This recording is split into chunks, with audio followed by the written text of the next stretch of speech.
esta fantástica charla de Kalori, pues ahora tenemos otra charla y tenemos aquí a los dos ponentes.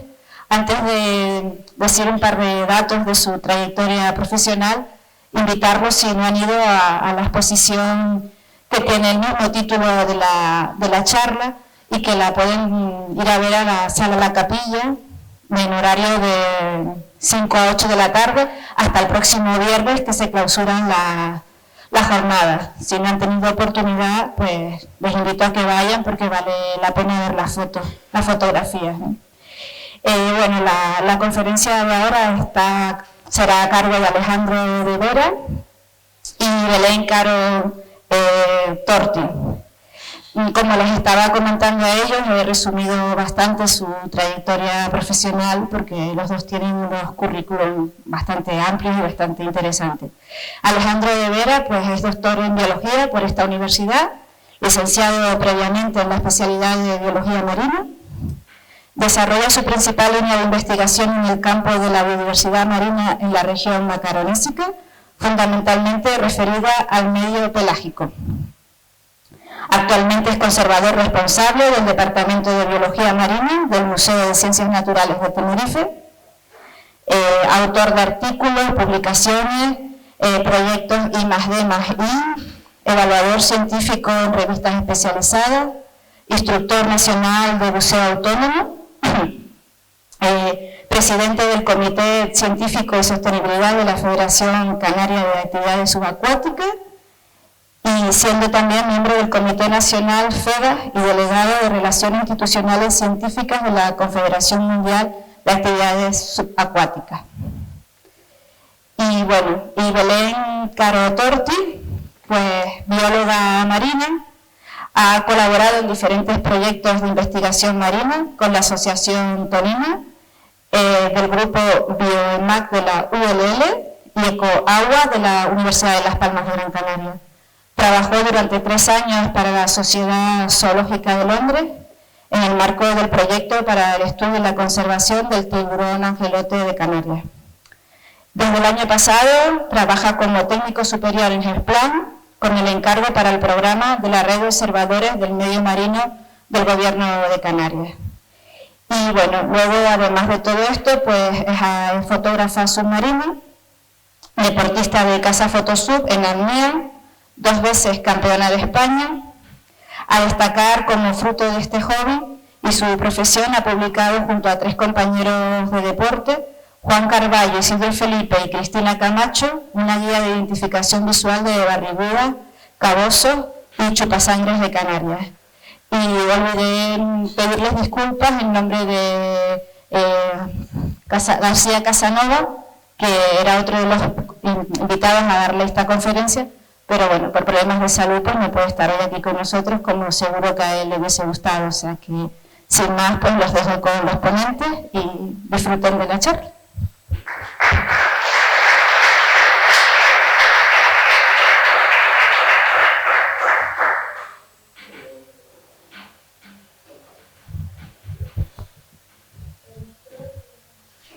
Se oye, ¿no? Sí. Bien. Pues, bueno, bienvenidos. Vamos a darles una pequeña visión, como ya les comentó Beatriz, sobre un campeonato de fotografía científica submarina que hicimos el año pasado en Tacoronte. Y, como ven, el título es bastante sugerente, ¿no? Biodivemar, Biodiversidad Marina de Tenerife, Campeonato de Biodiversidad Marina de Tenerife. Y tenemos que empezar hablando de biodiversidad marina. En el caso concreto de animales, he puesto, en el caso del reino animal, he puesto esta gráfica, porque sí es cierto que a la hora de fotografiar e identificar los vegetales marinos son muy complejos, salvo algunas macroalgas que son fáciles de identificar a simple vista. De resto, la mayor parte de ellos son muy complejos, sobre todo para aquellos que no son especialistas en la materia. Y esta gráfica, en cuanto a filos, como saben son las organizaciones corporales básicas en las que se agrupan los animales marinos, es bastante reveladora. Si nos damos cuenta y analizamos un poco, fíjense que casi el 60% de los filos en el reino animal se comparten, tienen representantes en el medio terrestre y en el medio marino.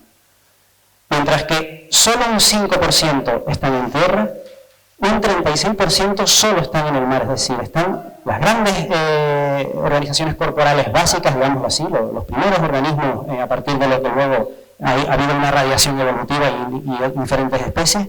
Las grandes organizaciones están mucho mejor representadas en el medio marino que en el terrestre. Especies evidentemente no, sabemos que el grupo más abundante en especies son los artrópodos, concretamente los insectos, que son eminentemente terrestres y que tienen una radiación evolutiva mucho mayor, ¿no? Pero en cuanto a grupos, en el mar tenemos una mayor representación. Y en cierto modo es lógico, puesto que se supone, hasta donde sabemos, que la vida se originó en un medio acuático, en un medio marino, ¿no? Por lo tanto, probablemente lleva mucho más tiempo evolucionando ahí. Vamos a ver algunas frases para reflexionar, ¿no? Sabemos que la conservación de la biodiversidad probablemente es, si no es uno de los retos, puede ser hasta el mayor reto al que nos enfrentamos a lo largo del siglo XXI.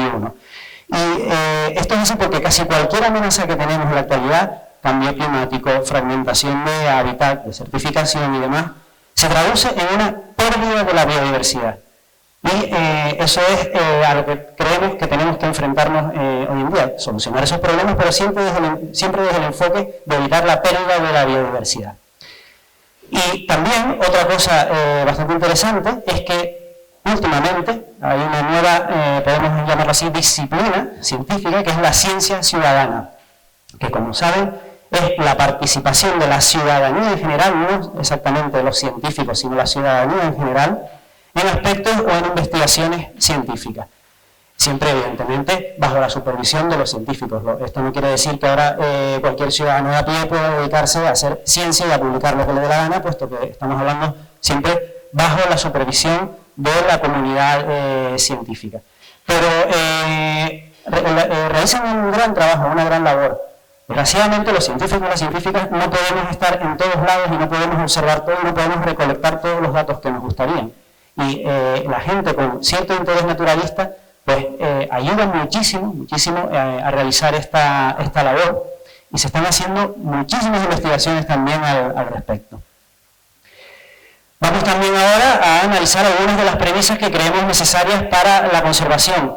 Todos aquellos ambientes que están alterados por la actividad humana, en el caso del medio marino, alterados principalmente por la sobrepesca cuando hablamos de un ecosistema litoral. Y queremos analizar exactamente cómo estamos influenciando ese medio. Lo primero que tenemos que hacer es ver el estado del ecosistema. Tenemos que ir, digamos así, al punto cero y analizar exactamente el estado actual de esos ecosistemas, ¿no? ¿Y cómo se hacen? Pues básicamente analizando hábitats o ecosistemas y analizando número de especies. Son las dos grandes análisis que se pueden hacer en cuanto a biodiversidad. Biodiversidad de hábitats y ecosistemas y biodiversidad de especies. Queda un tercer ámbito en la biodiversidad también, si descendemos un poco más, que es la biodiversidad genética. Evidentemente, en este caso, en cuanto a ciencia ciudadana se refiere, pues es un poco más complejo para realizar, ¿no? Basándonos en estas premisas, precisamente, decidimos realizar este campeonato a petición del Ayuntamiento de Tacoronte, de la concejala de Medio Ambiente, precisamente, de Carmela Díaz Vilera, que se puso en contacto con la Federación Canaria de Actividades Subacuáticas porque querían desarrollar una actividad de ámbito social para acercar el ecosistema litoral de Tacoronte a la sociedad tacorontera, pero que además sirviera de alguna forma para conocer el estado de los recursos marinos en la zona. Y dijimos, pues bueno, muy bien, estupendo. Hay gente que bucea, hay gente que le gusta la naturaleza y hacemos campeonatos de fotografía porque hay muchísimos fotógrafos y fotógrafas submarinas. Pues muy bien, vamos a realizar un campeonato utilizando las premisas precisamente de la ciencia ciudadana. Y nos dio por plantear este campeonato con tres modalidades distintas, que son las tres modalidades de imagen que se realizan a nivel nacional y a nivel incluso internacional en las federaciones de actividades subacuáticas. Una modalidad de fotografía submarina, que es con escafandra, con equipo de buceo autónomo. Otra, que es la modalidad de fotografía en apnea, aguantando la respiración, enfocada en este caso a peces, solamente a peces. Y también una modalidad de vídeo submarino donde se graban en este caso orientado a la naturaleza, evidentemente, una especie de documentales donde también reflejamos la biodiversidad presente en la zona. Este campeonato lo organizamos el Ayuntamiento de Tacoronte y la Federación Canaria, pero conseguimos bastante apoyo. Fue financiado por la Unión Europea, con fondos europeos, también el Gobierno de Canarias, los grupos de acción local pesquera, en concreto también el de Acción Costera de Tenerife, y por supuesto colaboraron muchísimos clubes y centros de buceo, principalmente de Tacoronte y también de la isla. ¿Qué objetivos nos planteamos? Porque teníamos que dotar este campeonato de una serie de objetivos para lograr lo que nos pedía en este caso el Ayuntamiento de Tacoronte. Pues conocer la biodiversidad, primero entre los fotógrafos y videógrafos que estaban participando, y así podían aprender un poco más sobre la flora y fauna canaria, y en concreto pues de Tacoronte.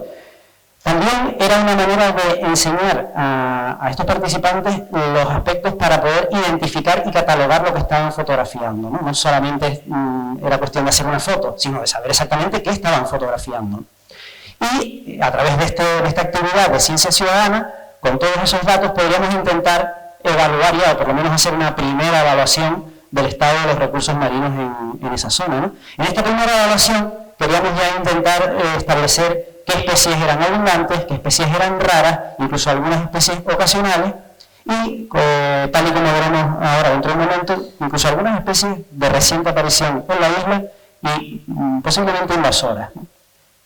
Y claro, con todos estos resultados, pues hacer una labor ya de concienciación, sobre todo de los efectos negativos que produce generalmente el ser humano en el medio marino. Y por último, que es algo que tenemos pendiente, puesto que ya el campeonato se celebró y con buenos resultados, mostrar la gran diversidad de ambientes y organismos en un atlas, una especie de publicación, un libro atlas, que tenemos también ya al lado y que estamos a punto de empezar a realizar. Bien, ¿qué es lo que decidimos al final que tendríamos que catalogar o fotografiar? En cuanto a hábitat, elegimos al final dos.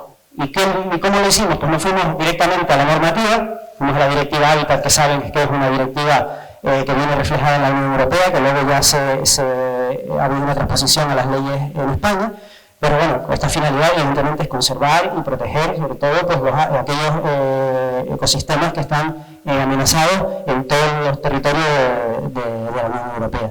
En España tenemos esto aplicado en la Ley 42/2007 de Patrimonio Natural, donde, como saben, se crean también unos espacios en la Red Natura 2000, que estos hábitats pues, quedan definidos ahí. Y si nos vamos exactamente a la descripción que nos da la legislación, elegimos dos, ambientes rocosos y ambientes arenosos. Lo que pasa es que, bueno, así lo he dicho yo muy a la ligera, ¿no? Rocoso y arena, roca y arena, no. Es algo un poco más complejo lo que nos encontramos debajo del agua. En principio, uno de los ambientes catalogados, que es con este código que ven ustedes aquí, se puede consultar en la legislación, son los denominados como roca infralitoral superior protegida, son esos fondos de roca madre, roca geológica que está fijada, que no está suelta y que aparecen formando o bien beriles, arrecifes, fondos rocosos y demás. No suele haber arena, no suele haber sedimento, y que al estar tan cerca de la superficie, sobre todo en aquellos lugares bien iluminados, normalmente, y salvo que tengan una presión del ser humano negativa, tienen cierta cobertura algal. Bien, en zonas también un poco protegidas, donde no hay tanta luminosidad, pues ahí evidentemente no nos vamos a encontrar esas algas fotófilas, y nos vamos a encontrar otras comunidades totalmente distintas, dominadas por animales sésiles y algunas algas siáfilas, es decir, con menos necesidad de luz. Fíjense, esta es una de las fotos presentadas, donde vemos, bueno, solo el colorido ya es muy llamativo, ¿no? En este caso, colorido es igual a biodiversidad. Nos encontramos uno de estos fondos someros donde están totalmente recubiertos. Aquí nos podemos encontrar, pues, esta alga verde, probablemente sea Codium odoens por el aspecto, habría que verla un poco más de cerca.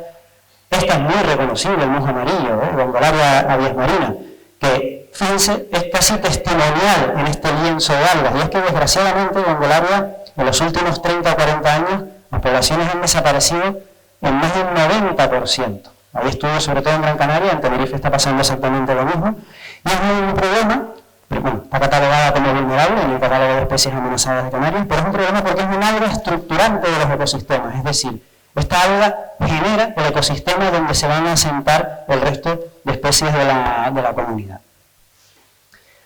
En estas zonas que les comentaba ya de beriles, que no están en zonas tan aplaceradas, sino que además están sometidas a corrientes de agua mucho más fuertes, estas algas pardas son sustituidas, aunque fíjense que, por ejemplo, aquí tenemos otra alga parda que es Typhopodium sonale, y curiosamente Typhopodium es la que está sustituyendo a Gondolaria. En Tacoronte, en casi toda la zona de competición, lo que estaba predominando y cubriendo casi todas las rocas en aquellos momentos era Typhopodium sonale.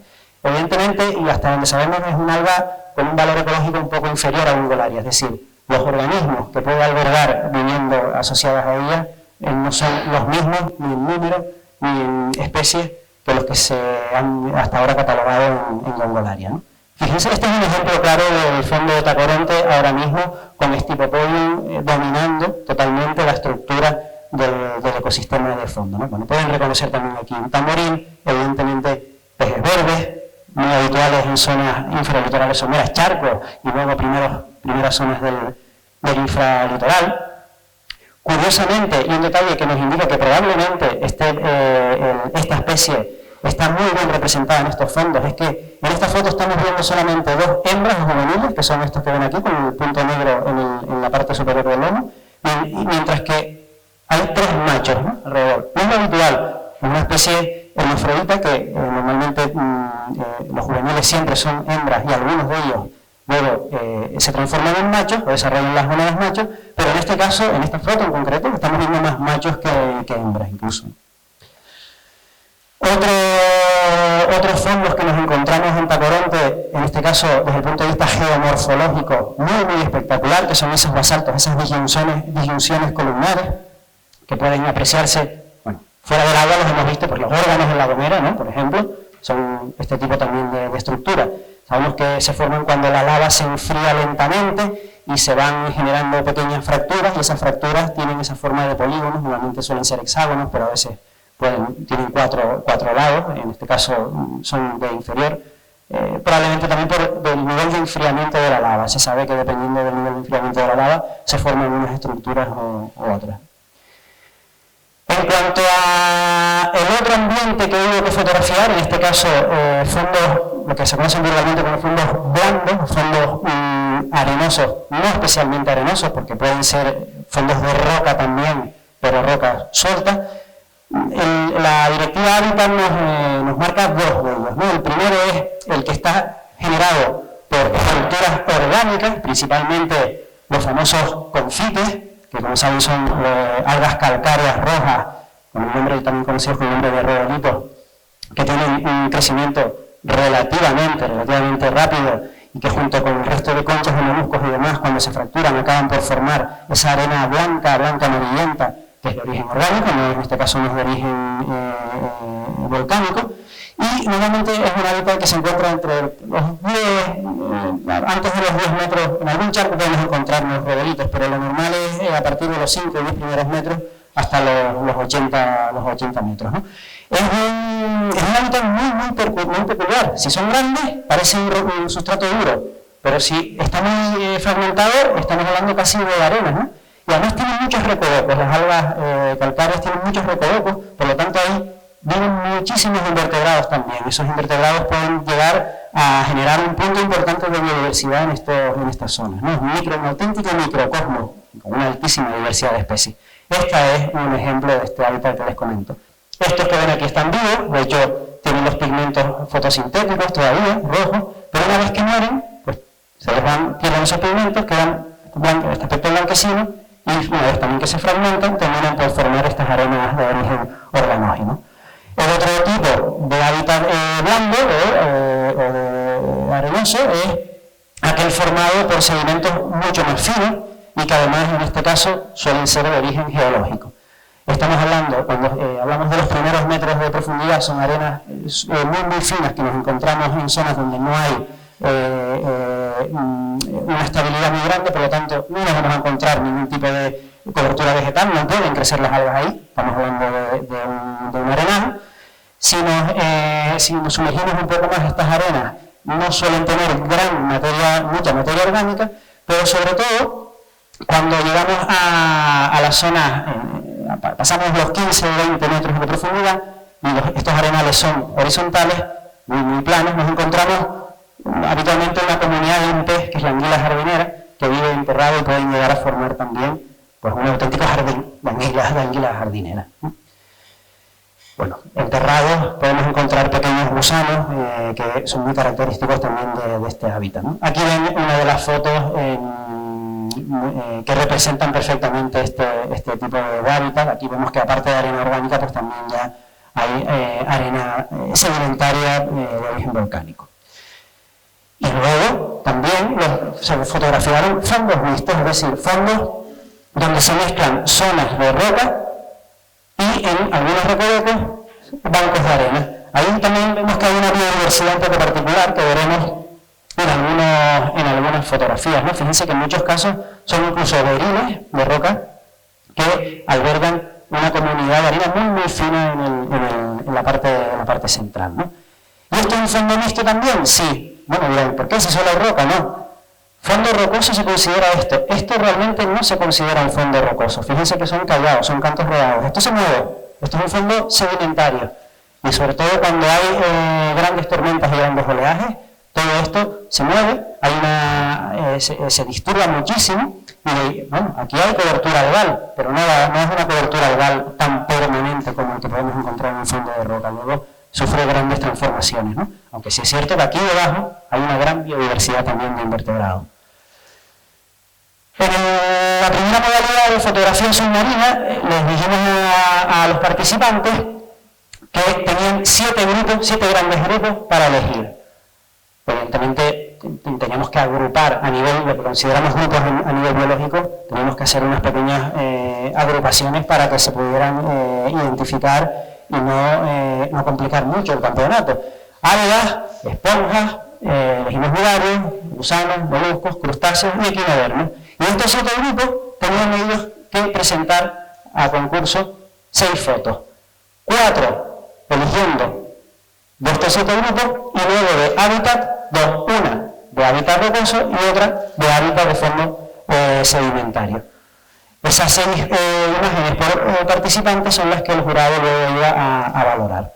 En vídeo submarino no podíamos hacer esto, evidentemente. En vídeo submarino estamos hablando de una especie de documental, por lo tanto los criterios de valoración fueron sobre todo aquellos que creíamos que eran importantes para poder valorar el estado del ecosistema. Primero, dijimos que el número de especies, la cantidad de especies que salían representadas en el vídeo iba a ser un criterio de valoración, que la equitatividad o equilibrio entre grupos, es decir, si tienes muchas especies pero todas son algas o todas son peces, pues tampoco hay un gran equilibrio ahí, ¿no? No nos va a servir para contrastar y para ver el estado del ecosistema. Es decir, la equitatividad también era importante a la hora de filmar, ¿no?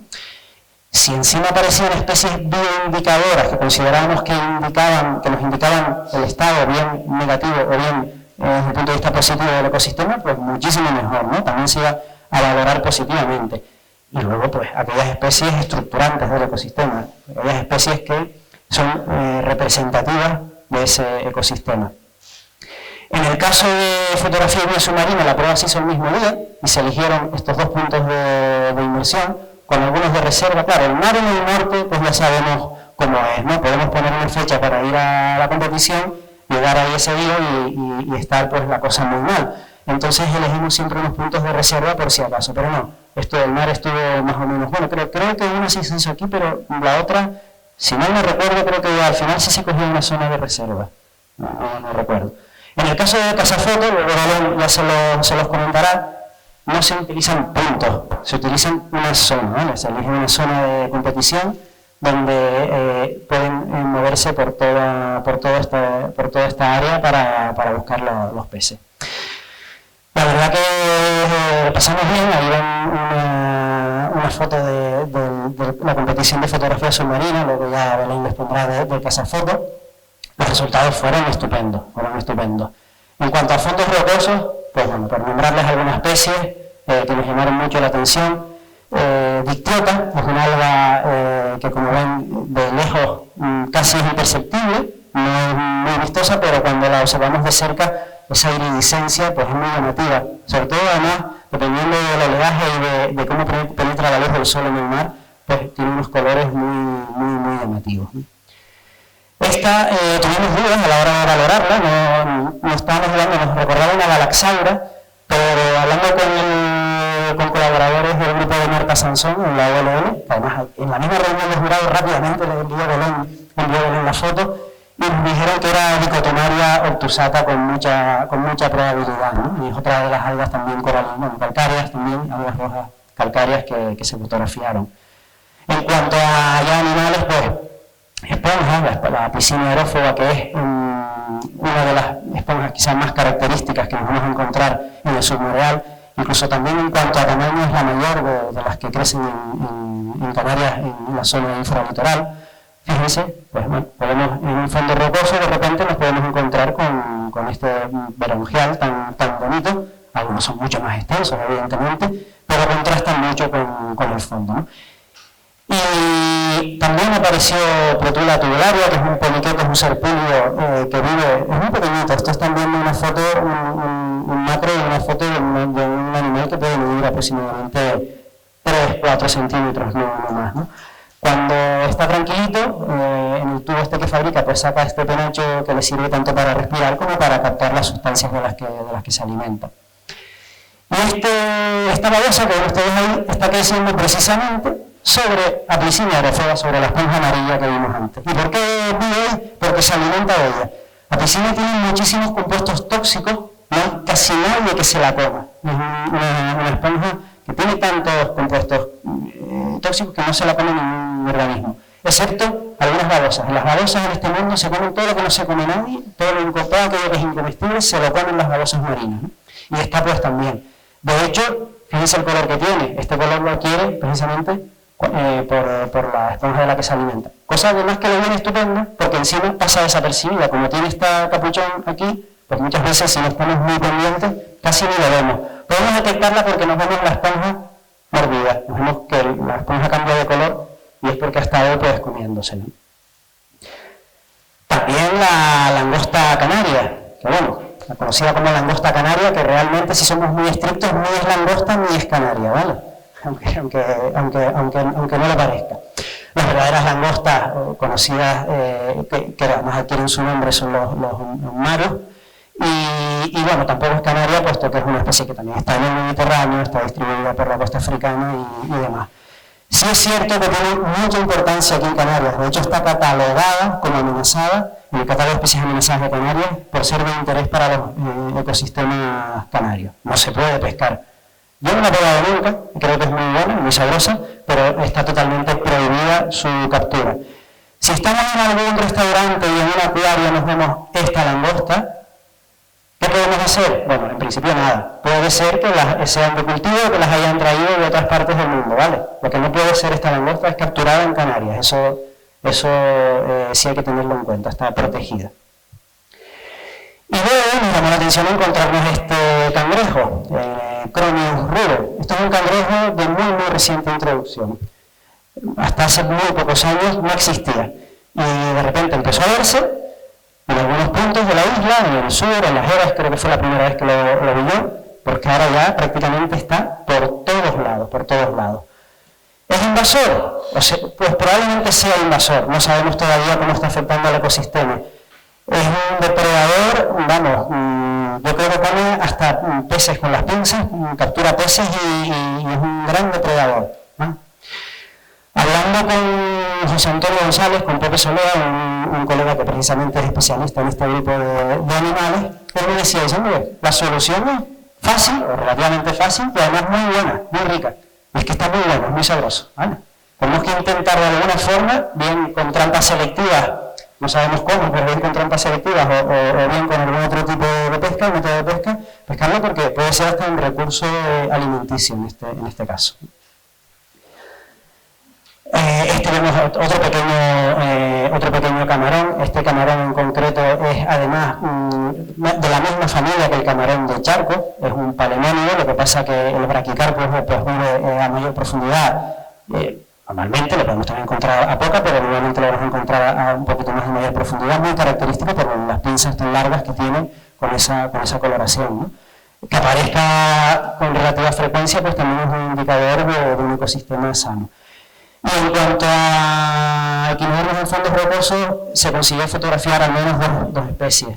Cocinasterias temispina, que es la estrella esta de múltiples brazos que ven aquí, la más habitual también que nos encontramos en los charcos, y Ophidiaster, que suele aparecer en charcos los juveniles muy pequeñitos, pero los adultos pueden llegar a crecer hasta 40 centímetros ya a cierta profundidad. Esta es otra especie que cuando la encontramos también nos está indicando que el ecosistema está relativamente bien conservado. De hecho está protegida también en el catálogo de especies amenazadas como de interés para los ecosistemas canarios. Muy fácil de identificar por estas puntitas, por estas manchitas oscuras que hay a lo largo del cuerpo, ¿no? Y ya terminando, fondos sedimentarios no están muy representados en cuanto a invertebrados, pero sí, y ahora Belén se los comentará, en cuanto a peces. Sí es cierto que, como bien saben, las zonas del norte de la isla no se caracterizan por tener grandes fondos sedimentarios, al contrario que las zonas del sur, que están más a resguardo, pero, por supuesto, pues, el litotamio, es decir, el alga que forma el confite, aquí pueden ver un detalle de la estructura calcárea. Una vez, esta está viva, está perfectamente viva, ven todas las partes fotosintéticas con esos pigmentos. Y luego otro animal muy habitual en fondos sedimentarios, sobre todo en fondos sedimentarios donde hay mucha materia orgánica. Y si hay mucha materia orgánica hay que pensar que también es un indicador de que el ecosistema está relativamente bien conservado, por lo menos tiene una biomasa constante que está continuamente decantándose al fondo, ¿no? Que es el gusano de fuego.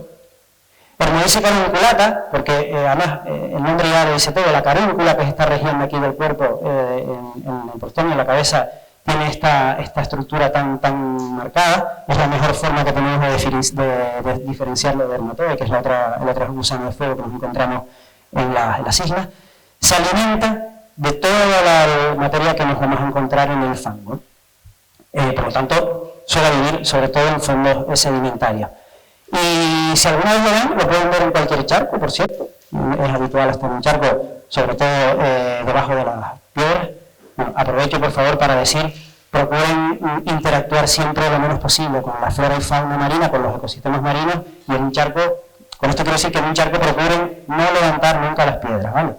Y si lo hacen, por algún motivo, porque están haciendo alguna actividad de educación ambiental, porque están haciendo alguna investigación, recuerden también de volver a poner la piedra exactamente como estaba, ¿vale? Si la piedra está así, no la dejen así, porque los organismos que viven en la parte superior necesitan mucha luz, sobre todo algas para sobrevivir, y los que viven en la parte inferior necesitan mucha sombra, esponjas y algunas algas hesiáfilas que no les viene muy bien la luz solar. Si nosotros la piedra la dejamos así, estamos matando todo, lo que hay, tanto lo que hay por debajo como lo que hay por arriba. Eso es algo que desgraciadamente, sobre todo aquellos aficionados a la pesca que van buscando la jaca, la carnada para la pesca, que van levantando piedras continuamente a diestro y siniestro y están convirtiendo ese ecosistema, que puede ser muy rico, lo están convirtiendo en un auténtico desierto, ¿no?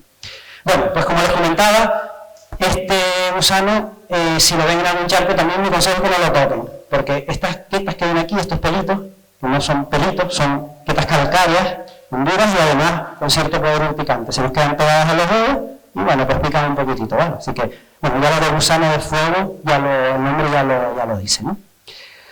Bien, pues termino ya con las dos fotos que nos quedan de fondos mixtos, como comentaba antes, fondos de transición. Esos fondos donde pasamos de arena a roca o de roca a arena. Y hay también ciertas comunidades muy llamativas. En este caso solo he puesto dos, que es la asociación, es una simbiosis claramente entre un crustáceo y un nidario, en los dos casos además, ¿no? En este tenemos un seriantario al lado de un cangrejo, mejor dicho, un cangrejo al lado de un seriantario, un cangrejo araña, donde el cangrejo evidentemente busca la protección de este nidario que con sus tentáculos amenazantes no deja que se le acerque nadie, pero pues le ayuda en labores fundamentalmente de limpieza. Y la más habitual también que nos encontramos es esta Telmatactis, con la ley escarlata, con la lismata, que también hace exactamente la misma función. Esta además es una gamba limpiadora, esta gamba también la podemos encontrar en la boca de los peces, limpiándoles restos de comida y demás. La foto es preciosa, fíjense que además, debajo de esta gruta, y también buscando probablemente la protección de la anémona, hay unos cuantos alfoncitos pequeñitos, varias crías de alfoncitos, ¿no? Que están ahí todos conviviendo en el mismo rincón.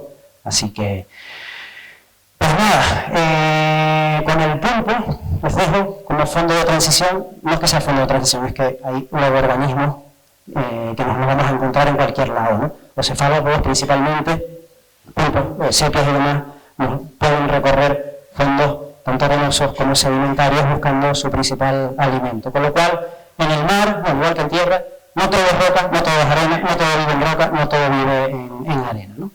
Así que, pues nada, les dejo con Belén, que ahora les va a hablar del campeonato de Casafoto.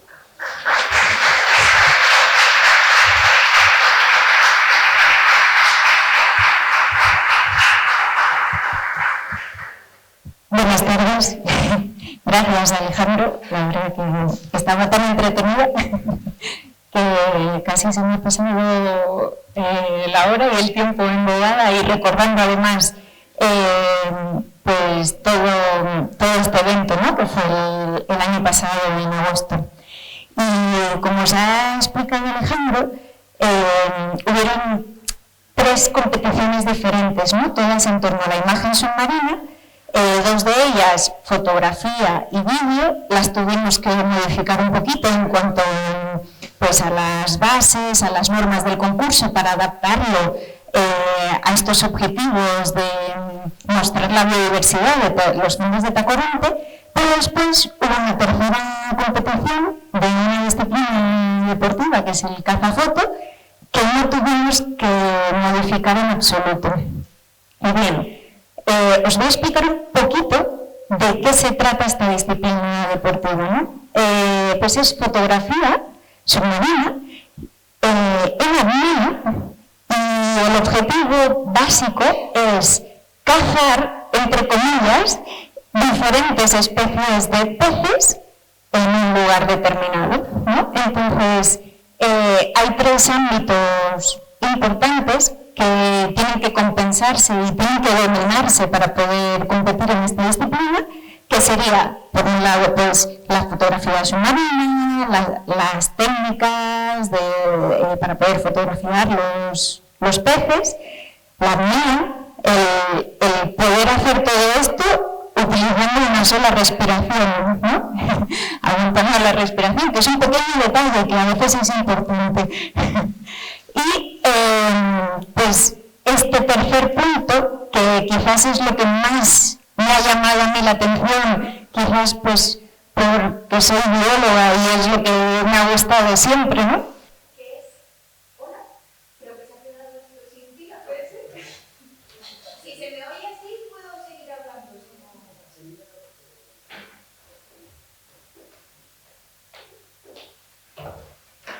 ¿Os parece que siga así mientras? ¿Se me oye bien?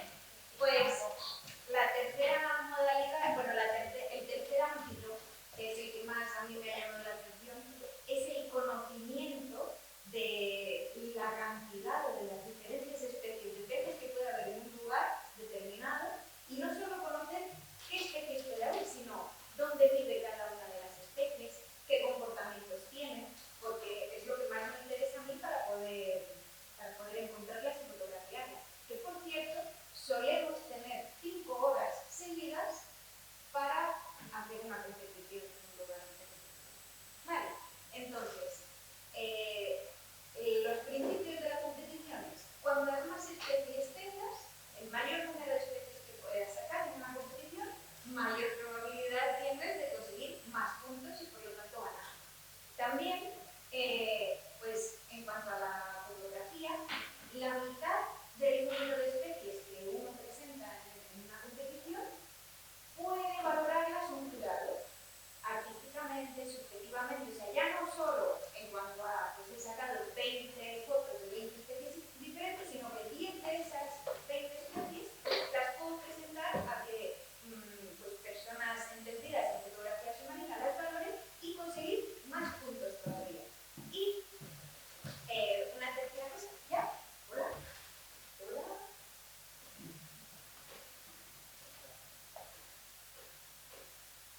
A ver ahora. Bueno. A ver. Verde ahora. disculpen, fallito técnico ya de última hora. Pues aparte de todo esto, y una cosa muy interesante en este tipo de competiciones es que tienen, a las especies se le añade un coeficiente dinámico de dificultad. ¿Esto qué significa? Pues que los puntos que yo me lleve por cada especie se van a multiplicar por un coeficiente en función del grado de dificultad que pueda tener esta especie. ¿Y por qué es dinámico? Porque va a depender del lugar en el que estemos.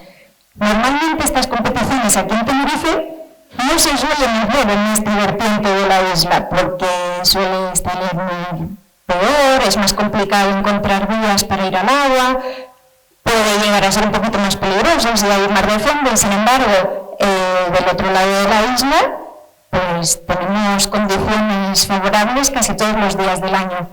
Pues las especies difíciles en un lado de la isla se convierten en especies fáciles, por ejemplo, en el otro, ¿no? En esta competición hubieron 3 coeficientes. El coeficiente 1, que era las especies fáciles. ¿Cómo se mide la dificultad de unas especies en la competición? Pues en función del número de participantes que presenten esa especie. Si más del 66% de los participantes presentaron esa especie, es coeficiente 1. Te llevas los puntos que vale esa foto, ¿no? Si entre el 66 o 33% de los participantes presentan una especie, es coeficiente 1,5. Por lo tanto, la puntuación va a subir un poquito, le añadimos un grado de dificultad.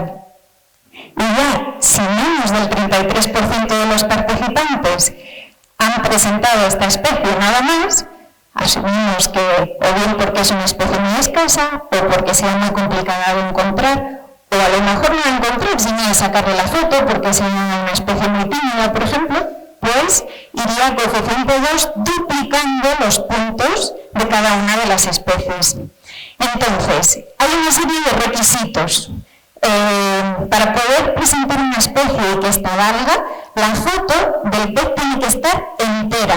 Quiero decir, no la podemos cortar. Si esta foto que veis aquí de este medregal, el borde de la foto estuviera tocando con la cola o con la boca, no valdría, quedaría eliminada directamente.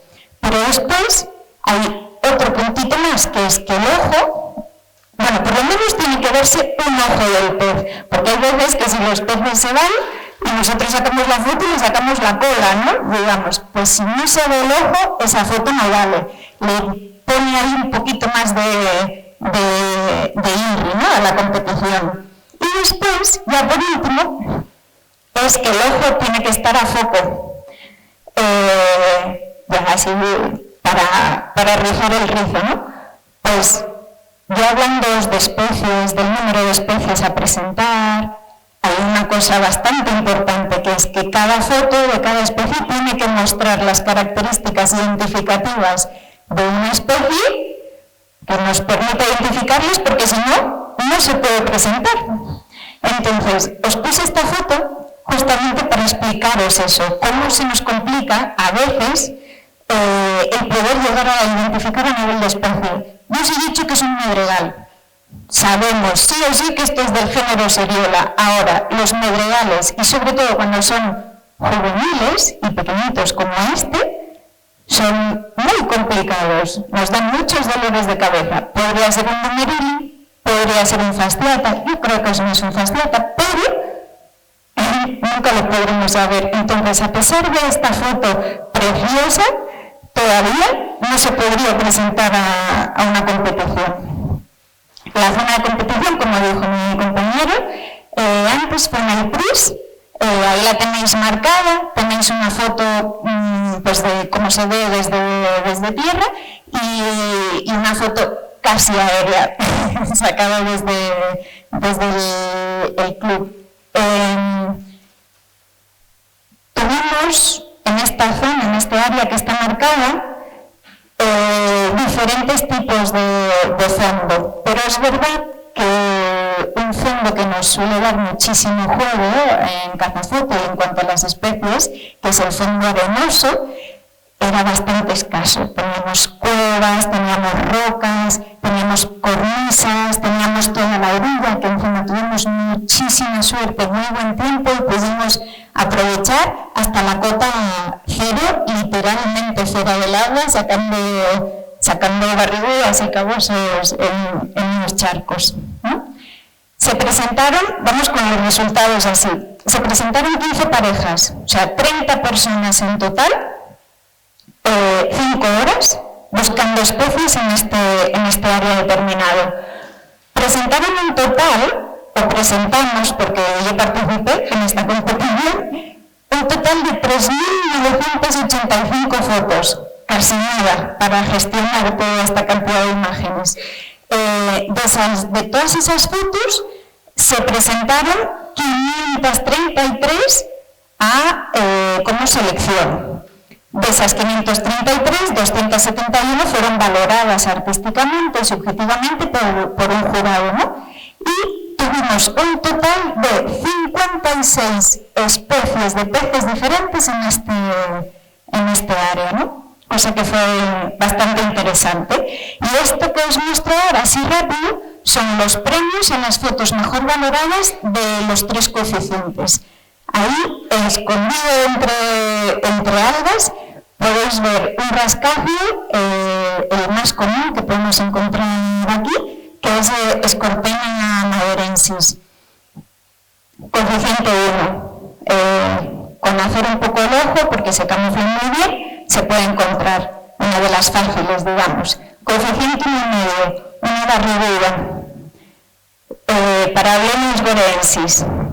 Y coeficiente 2, y súper interesante, una cría de doncella, de Coris melanura, una especie de lábrigo que parece ser que con el tema de este calentamiento global y paulatino de las aguas, cada vez es más complicado verlas, sobre todo en estas islas de Tenerife, La Palma, La Gomera, El Hierro, que tienen el agua un poquito más calentita. ¿Qué pasa? Estábamos en el norte. En Tenerife es bastante complicado encontrar doncellas y, sin embargo, en el norte, donde a veces el gradiente de agua es un poco más fresco, pudimos encontrar esta especie. Y tuvimos una categoría extra que se premió también, que bueno, pues fue una cría de barriguda mora, Ophioblenus atlanticus, que fue muy curioso porque estas barrigudas normalmente las vemos grandes, suelen verse a simple vista, suelen estar a la luz, ¿no? Y sin embargo esta foto fue sacada una cría escondida entre una esponja estiáfila a la sombra en una de las cornisas de estos ambientes que nos brinda la zona de competición. Y ahora esto lo voy a pasar súper rápido porque os había puesto pues una foto de cada una de las especies que se habían presentado, pero como os dije, en el 56 llevamos un poquito de tiempo así justitos.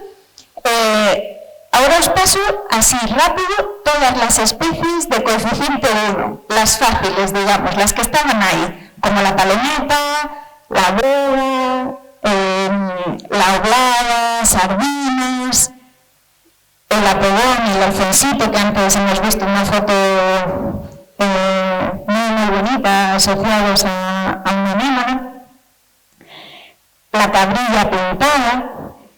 Esta, por ejemplo, normalmente no suele ser coeficiente 1 y, sin embargo, por estar en este sitio diferente, en el norte, resulta que fue pues una especie bastante común. El peceviano, el jurel, las vicudas, sargo picudo. ¡Ojo! Sargo picudo. Hay muchas competiciones en otras partes de la isla que hay veces que ni sale el sargo picudo. Y sin embargo aquí lo tenemos como coeficiente 1. El sargo blanco, esta ya la conocéis, el pez trompeta, la salema, verde, la galvinita, catalufa. Ojo, esto que os estoy enseñando coeficiente 1, igual os estáis imaginando que es que había un montón de peces, ¿no?, de cada especie. Pues resulta que cataluzas, yo recuerdo haber visto una nada más. Pero ¿qué pasó? Estaba en la zona de comienzo de la prueba, estábamos todos los participantes ahí, uno bajó a sacarla y se chivó a todos los demás. Y al final todos sacamos la única cataluza que estaba en la zona de prueba, ¿no?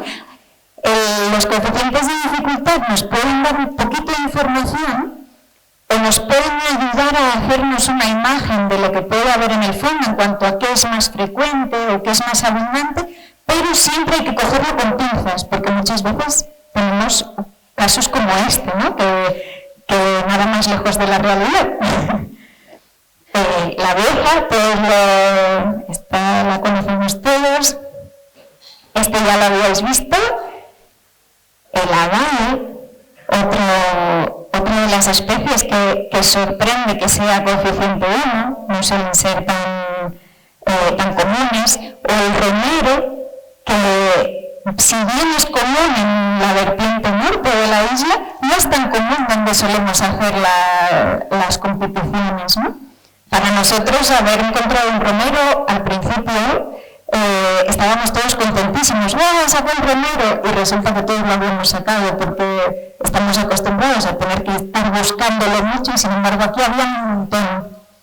La fula negra, fula blanca, el tamboril, el peje verde, como ya hemos visto antes, el sargo breado, el lagarto, que curiosamente este es el lagarto capitán, el que suele estar encima de las rocas, en fondo rocoso, en fondo duro, y sin embargo aquí, en la única manchita de arena, que como ya os ha explicado Alejandro, podéis ver que es sedimentario y de origen volcánico, estaba enterrado en la arena. Y sin embargo, tenemos otro lagarto, que es el lagarto de arena, que fue muy complicado sacarlo, pero se sacó. Hubieron quienes lo encontraron en la prueba.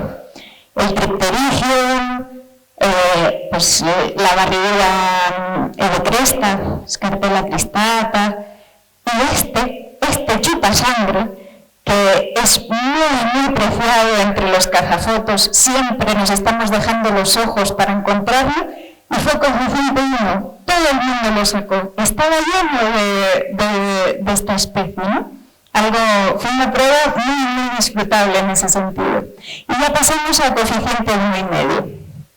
Ya la conocíais, a la barriguda de Borea, la barriguda africana, el tapaculos, que si bien asociado a fondos arenosos, pues es normal que hubiera sido un poquito más complicado de sacar en esta competición, en la que apenas teníamos fondos arenosos.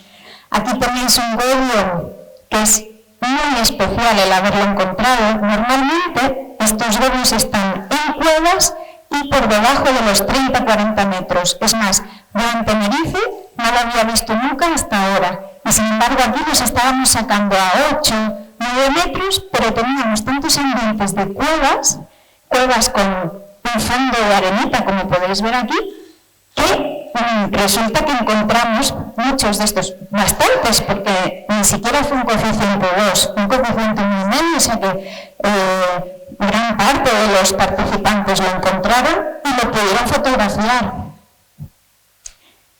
Una que suele ser bastante común, de hecho su nombre científico es Diplodos vulgaris, y pues no fue tan vulgar. Fue curioso el haber encontrado sargo picudo, que es más raro, sargo breado, y sin embargo no haber visto tantas seifías, ¿no?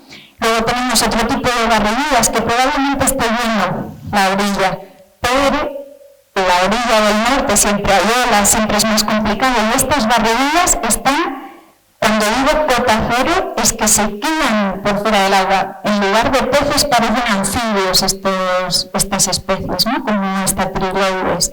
Después teníamos pegaditos al fondo, en unas zonas un poquito más profundas, pues alevines de burrito listado, teníamos las lisas en la orilla, teníamos bastantes meros, agujas, rojas, que quizás había muchas, pero hay que darse cuenta de que están ahí, hay que dejar de mirar para abajo y de repente mirar hacia la superficie, ¿no? Y poder sacarle la foto. Aquí os prometo que hay un bebé, un caboso. A ver, si eso de ahí es la cabecita del caboso. Este es uno de los peces, de los cabosos más crípticos que conozco aquí en Canarias. Y encima, súper tímido. Suele estar metido en cuevas, en grietas, que necesitas luz para poder iluminarlo y encontrarlo, pero a la mínima que le cae luz a ese pez, se esconde. ¿Cómo le vamos a sacar la foto? Pues hay veces que hasta utilizamos luz roja para buscar este tipo de especies, para no asustarlas tanto y poder intentar o aspirar a sacar una foto. La mejor foto del campeonato de esta especie, imaginaos, y ya coeficiente 2. No sé si lo alcanzáis a distinguir. Eso es una sama roquera, enorme, gigantesca. ¿Qué pasa? ¿Por qué se ve así, tan lejano y tan lejos? Nosotros llevamos unos objetivos macro, porque la mayoría de los peces suelen ser más pequeños que este tamaño, ¿no? Entonces, cuando vemos un pez muy grande, ¿os acordáis lo de que no lo podíamos cortar? Pues lo tenemos que sacar desde muy lejos. Y desde muy lejos, para no cortarlo, significa que hay mucha agua entre el pez y nosotros. Y pues el tema de esta técnica fotográfica con una luz y demás, pues amén de lo que corría la sama, no se puede sacar una foto mejor. Pero ahí está la evidencia. Este es otro pez, otro caboso críptico de las cuevitas.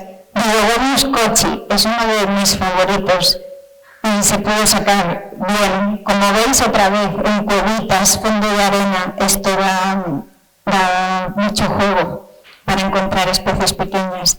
El Paganellus, otro caboso, uno bastante más común y que se puede encontrar desde un charco hasta a 10-15 metros de profundidad, debajo de esos bolos, esos fondos que parecen que son rocosos, pero no lo son, porque se mueven, ¿no? con los temporales. Otros coeficientes 2, otro chupasangres diferente en la orilla, Lepidobastes, roncadores. Esta barriguda, que es lo más común, cualquiera que haya puesto un pie en un charco, la ha visto, seguro, y sin embargo fue coeficiente 2, ¿no? ¿Por qué? Porque la orilla a veces en el norte es un poquito complicada. Otras barriduras como Parablonius incognitus. Una herrera. Es súper curioso en estas competiciones. Se suele preparar la gente, los participantes, los días anteriores suele dedicar muchísimas horas en el agua buscando las especies, encontrando los sitios ideales, planificando una estrategia. Pues a lo mejor en un cúmulo de horas entre 10 personas de más de 50 horas en el agua, nadie había visto una herrera, hasta esta herrera que se vio el día de la prueba, y como podéis ver, tal cual se sacó, me da a mí que fue visto y no visto también, que no hubo mucha oportunidad. Tenemos el caboso rey de los charcos, que solo lo vamos a encontrar ahí. Ahí hay un chucho negro, en estas cuevecitas que os comentaba, estas cornisas, dan juego para los cabosos y para los cartilaginosos con este chucho también. Tenemos el chopón, o bueno, el juvenil del chopón en este caso, ¿no? También coeficiente 2, solo vieron uno y al final de la prueba, donde rompían las olas, donde la prueba que iban a hacer de fotografía submarina la cambiaron porque el mar no estaba bueno, ahí pues hubo quien se metió ahí en la espuma a sacar esta especie. el lagarto que os estaba comentando de arena. Irónicamente, el lagarto de roca lo tenemos enterrado en la arena en esta prueba y sin embargo aquí el lagarto de arena está a sus anchas. La morena, el gallito verde, casi no había gallitos verdes y fue duro tener que encontrar. Y al que ya conocéis todos, al Ovín de Doncella. Y bueno, pues estos fueron los resultados de esta prueba, pero algo muy interesante que ha pasado después de esta prueba y de este evento ha sido a raíz del trabajo que estoy llevando a cabo de manera profesional ahora mismo con la red de observadores del medio marino en Canarias, con Red Promar, que es una iniciativa de ciencia ciudadana, que os lo medio explicó Alejandro al principio de la ponencia, ¿no? Cuyo objetivo es hacer de puente entre este mundo científico y el resto de la ciudadanía, ¿no?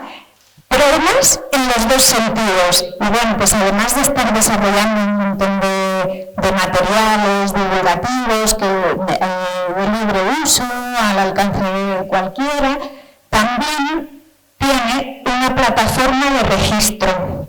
Esta plataforma de registro funciona, cualquier persona se puede registrar y cuando vaya al mar, si ve algo que le llame la atención, puede sacar una foto y colgarla, indicando el lugar, un mapa, la fecha, la hora e incluso más información si quisiera aportar, pues si se trataba de un individuo, de dos, a qué profundidad estaba, etcétera, etcétera. Entonces, aquí tenéis como una global pues, de los avistamientos que hay actualmente a disposición de cualquiera en este mapa, y se cargaron las especies del cazafoto en el mapa. Entonces, ahí que vais, que estáis viendo de diferentes colores y en todas las islas, es por los diferentes grupos de animales, ¿no? Pues tortugas, tiburones, cetáceos, peces óseos, invertebrados, etcétera, etcétera. Ya nos vamos acercando más a Tenerife, aplicándole un filtro, solo ya de color azul, los peces óseos, y nos vamos acercando ahí al norte de la isla, y tenemos que en el PRIS tenemos pues toda esta serie de avistamientos de este día que nos da toda esta información. Todo esto es libre y cualquiera, incluso sin tener este perfil, lo puede consultar y puede solicitar todos estos datos, ¿no? Pero es que ya lo más interesante, y ya termino,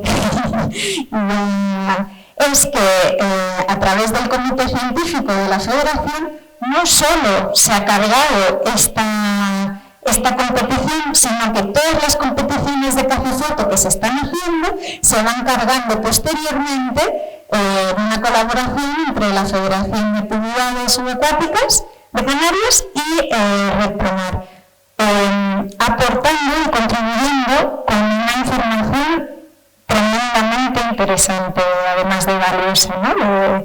Pues de la comunidad de peces que tenemos según qué zonas y en según qué épocas. Así que, pues con esto, os doy las gracias por haber escuchado un ratito y nada.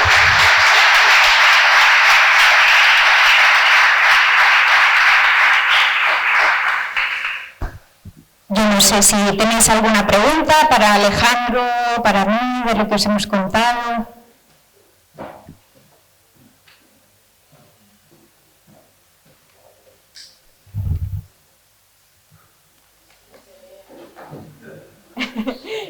¿Para él? ¿Para mí? ¿O para los dos? Para el primero que responda.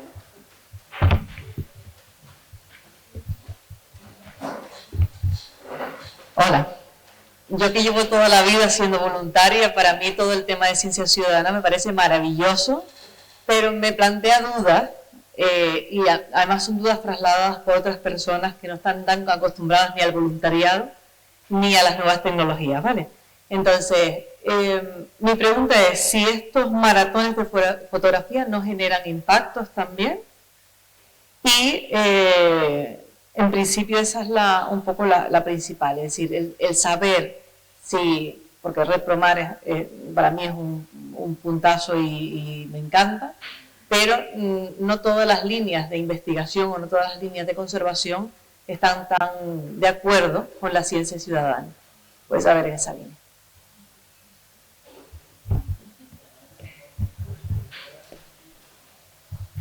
La verdad es que es la pregunta, ¿eh? Bueno, la ciencia ciudadana tiene sus limitaciones y, como todo, puede ser un arma de doble filo, ¿no? Desde RedPromar, primero te voy a contestar, pues Belén Caro, técnico, llevando parte de este encargo.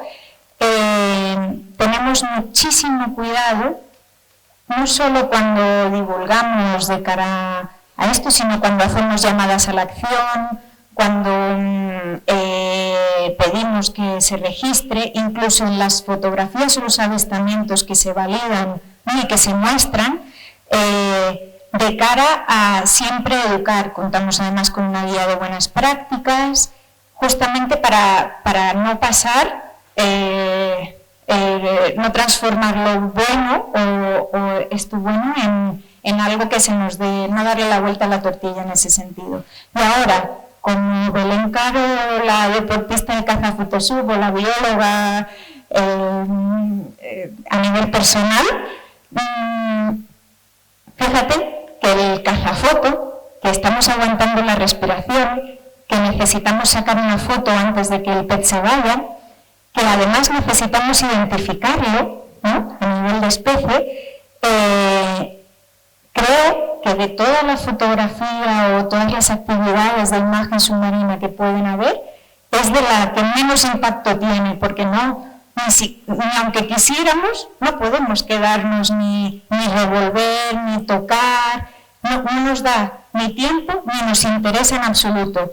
Y encima, de cara a, que es uno de los puntos por los que en la descripción, cuando nos pedisteis que dijéramos algunas palabras nuestras, ¿no?, para presentarnos, mencioné este trabajo que hicimos entre 4 deportistas del cazafoto, que tenemos a otro aquí, de los autores de este libro, de esta guía de identificación, que fue un trabajo que surgió entre nosotros, es divulgativo, pero lo más interesante de todo, y que encima les llamó mucho la atención a la parte del mundo científico, fue esta metodología para poder llegar a identificar de visu, en vivo y en directo, especies de peces sin tener que sacarlos ni manipularlos de su medio y de su hábitat, ¿no?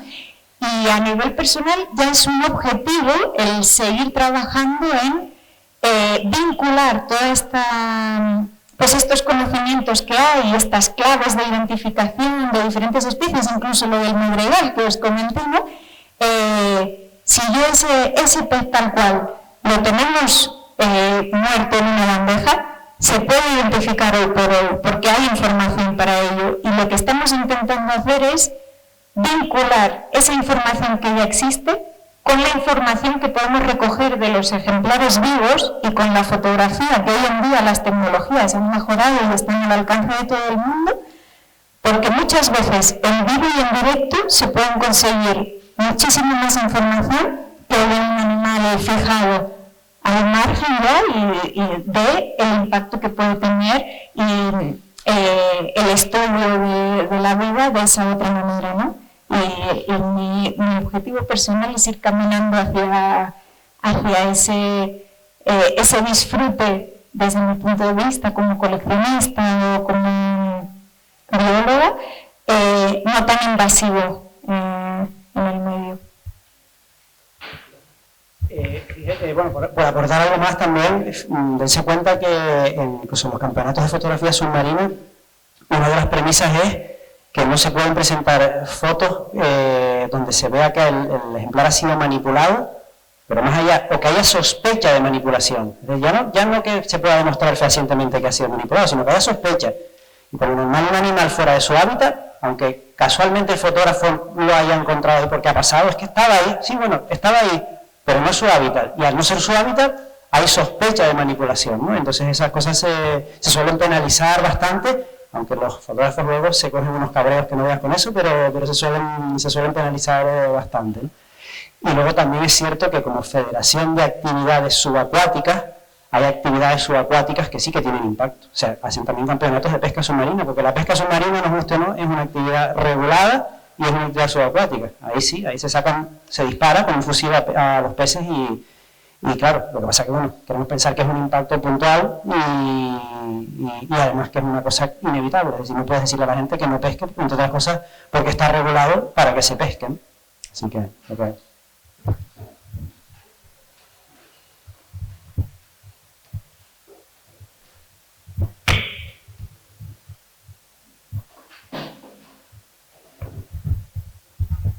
Gracias. Espléndida la exposición que hemos tenido y la que está en la capilla. Sin perder la orientación de la pregunta ni la respuesta, déjenme que yo hace 50 años empecé a pensar en biología en este aula, recordarles dos cosas. Proteger y conocer está muy bien presentada y muy bien escogida. En Tenerife hay 3 municipios que no tienen costa. 3. Tacoronte es uno de las decenas de municipios de Tenerife que en el recibo del agua cobra tratamiento de la depuradora. Y no se hace ningún tratamiento en casi ninguno de los ayuntamientos. El pensamiento más frecuente es que la mar es el sitio donde se saca la comida y no se conoce nada más. Y yo voy a hacer una pregunta para que todos nos quedemos con ella. La mar, los seres vivos consumen su oxígeno, pero la mar a la atmósfera aporta una cantidad miserable de oxígeno o es una cantidad importante a tener en cuenta de oxígeno.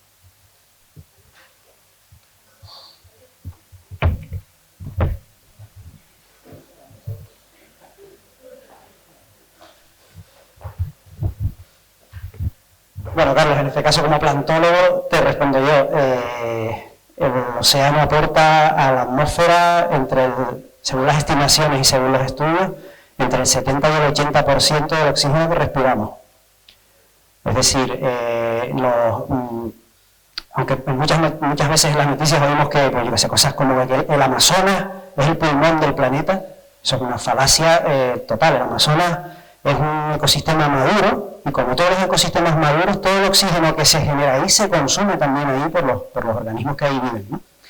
Y con esto no quiero decir que vamos a cargarnos del Amazonas, que no es pulmón de nada, no, el Amazonas tiene unos valores de biodiversidad impresionantes, probablemente sea el ecosistema más importante que tenemos también en el planeta, pero desde luego el oxígeno no, el oxígeno viene a través del ecosistema planetario que son los océanos, que son el fitoplancton principalmente.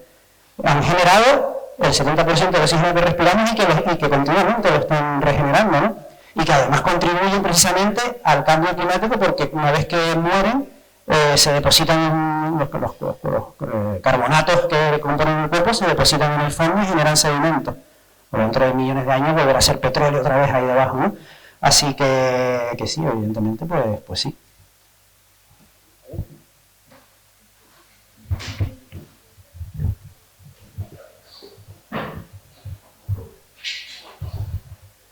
¿Qué tal? Buenas noches.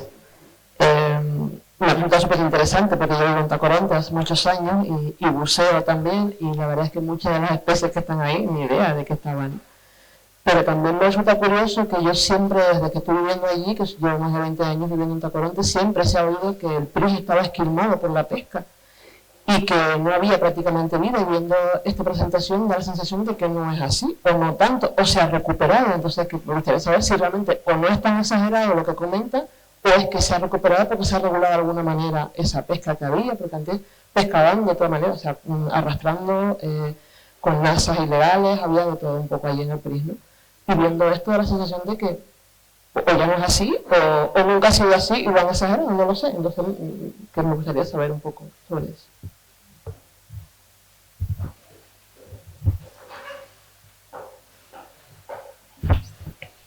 Bueno, pues te voy a contestar haciendo referencia a uno de los comentarios que acabo de hacer, que es el concepto que se tiene del mar de cara a lo que se conoce del mar es porque es lo que nos comemos, ¿no? Y hasta ahí.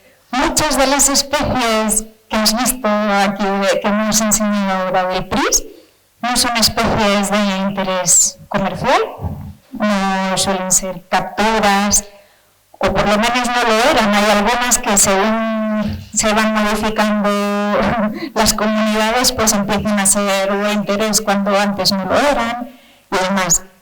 Yo te voy a hacer recordar, por ejemplo, la foto de la sama roquera, esa que salía, que se estaba yendo, ¿no? Un adulto de sama roquera, ¿no? A mí me sorprendió, no esperaba ver eso allí. Tampoco conozco el norte mucho como para poder opinar de esa manera, pero sí es verdad que pensando en que habían 30 personas haciendo apnea, que para un pez puede ser muy similar a una persona que esté pescando, haciendo pesca submarina, quiero decir, y que estuviera aún todo entre nosotros, nadando, no me parece una mala señal como de que esos fondos pudieran estar explotados de esa manera. Sí es verdad que has visto miros, has visto aves, pero eran todos juveniles. No vemos ningún ejemplar de tamaños, de unas tallas que llegaran al mínimo para ser comercial, ¿no? Entonces, pues valoraría esa parte. Tenemos mucho más de lo que conocemos desde siempre, que es lo que hemos aprendido, pues las viejas y puede que 20 especies más, y os he dicho que sacamos 56 especies o 54 especies, se me mezclan ya los números, ¿no? Pues mira si hay especies que no se comen, que no se compran en la pescadería o que no caen en una mesa, pero sin embargo están ahí. Y después, si estas especies que son de interés pesquero, que son las que se van a comer a estos juveniles, a estos alevines, a estos peces pequeños, faltan, quizás sea más fácil también encontrar a todas estas especies pequeñas. Digo quizás porque todo esto es muy modélico, muy teórico, y después vemos cosas muy diferentes en la realidad cuando vamos al agua, ¿no? Pero por ahí van los tiros.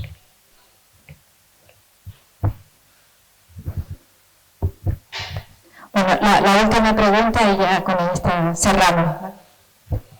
Entonces le cedo el micrófono a don Alfredo para que...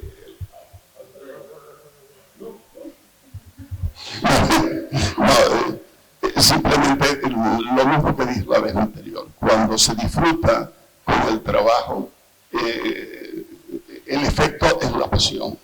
Y la pasión se transmite. Se nota que los que hacen les gusta, ¿no? Para ir al grano, puesto que es muy tarde, yo más que preocuparme de esta actividad, que es verdad que cuando uno ve lo de caza,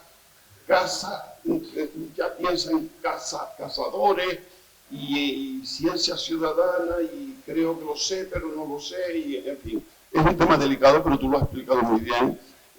Creo que hay otros temas mucho más preocupantes con el mar que nos rodea, evidentemente, que es los vertidos, las nazas, los trasmayos, la pesca submarina fortuita. No se pueden coger lapas, pero se cogen, no se pueden coger pulpos, pero se cogen.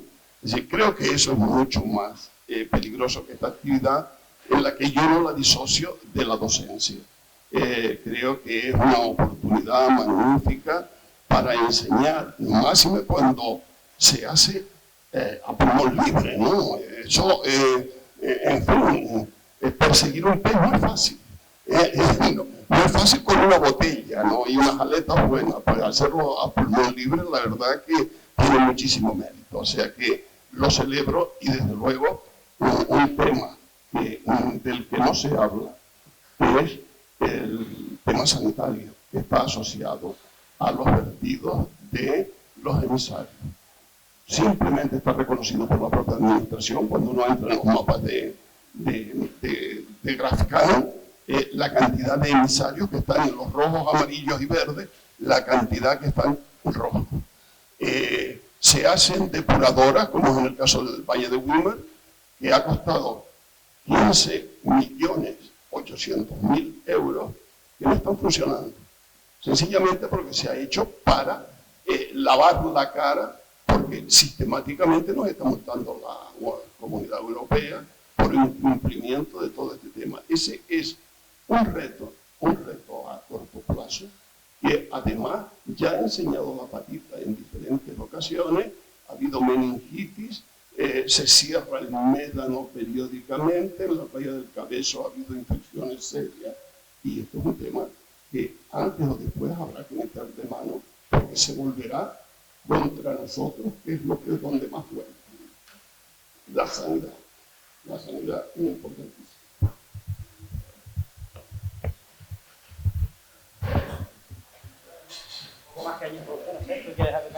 Un poco más que añadir, toda la razón al profesor Pedro Luis. Sí, somos muchos, las islas están súper pobladas, la gestión pues probablemente es complicada y bueno, y sí, hay un exceso de vertidos, además en el mar, como parece que lo que está debajo no se ve, pues como cuando barremos en casa, levantamos la alfombra y ponemos toda la basura debajo de la alfombra, ¿no? Pues parece que también es algo así, no se ve nada en tierra, lo tiramos al mar, ¿no? Pero bueno, es cuestión de mejorar la gestión.